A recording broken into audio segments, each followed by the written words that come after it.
এক বুড়ি কলে মুখ ধুয়ে বেরিয়ে যাচ্ছিল, বোঁচকাটা বগল দাবা করে। পুরোহিত আটকালো, বলল, বুড়ি, এই যে তুমি মন্দিরে রোজ দুপুরে আসো, ভোগ খাও, চলে যাও।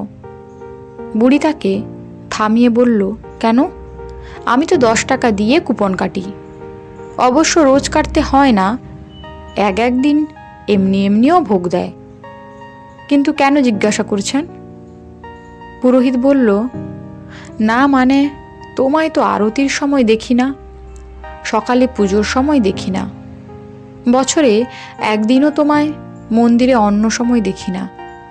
সারাদিন করো কি? বুড়ি বলল, কেন? ভিক্ষা। রাতে স্টেশনে শুই, আবার সকাল থেকেই ভিক্ষা। পুরোহিত বলল, তোমার কিচ্ছু চাওয়ার নেই মায়ের কাছে? এই যে এত দূর দূর থেকে সব আসে মায়ের কাছে এটা সেটা চাইতে, তোমার কিচ্ছু চাওয়ার নেই? বুড়ি বলল, নেই গো। ছেলে বার করে দিল, বলল, শুতে দেওয়ার জায়গা নেই, খেতে দেওয়ার মতো ভাত নেই, তাদের পরিবার বড় হচ্ছে। তা ছেলে যখন বার করে দিল, তখন তোমার ও মা কালী আমার কি করবে? তাকে তো আমি পেটে ধরিনি রে বাবা, তার কি দায়? তবে মন্দিরে আসো কেন? মাকে বলতে, যেন ছেলেটার অমঙ্গল না করে। সেও মা তো, বুঝবে। তারও তো কেউ নেই, নইলে তোমাদের মন্দিরে পড়ে থাকে, সারা রাত তালা লাগিয়ে দরজা জানলা লাগিয়ে চলে যাও। সে এক গ্লাস জল চাইলে পাবে কি না কে জানে। ও সবার ভাগ্যই এক।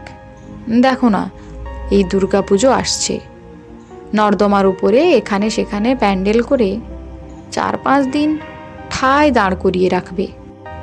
কান মাথা খাওয়া গান চালাবে, মদ গিলে নৃত্য করবে, কুটকাচালি করবে, সব সেজে গুজে বসে মা ঠায় দাঁড়িয়ে থাকবেন। তারপর মন ভরে গেলে টান মেরে জলে ফেলে দিয়ে আসবে নাচতে নাচতে। ওর কাছে আমি আমার জন্যে আর কি চাইবো বলো? আমি আসি, টাকা দিই, কুপন নিই, ভোগ খাই, আর মাকে বলি, তুই তো সব জানিস, ছেলেটার যেন অমঙ্গল না হয় দেখিস। এই তো আসি। পুরোহিত স্তব্ধবাক। সত্যিই তো, মন্দিরে তালা দেওয়া এখন পাখা লাইট নেভানোর মতো। কর্তৃপক্ষ অত টাকা লাইটের বিল দিতে পারে না।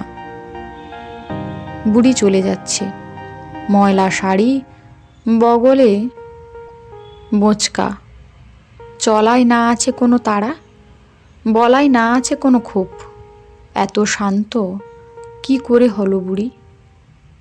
বুড়ি ফিরে তাকালো, হাসলো। সামনের পাটিতে দাঁত নেই, 2 কি 3টে। এমন নিরুদ্বেগ অমলিন হাসি একমাত্র মায়েরাই হাসতে পারে, তাড়িয়ে দিলেও।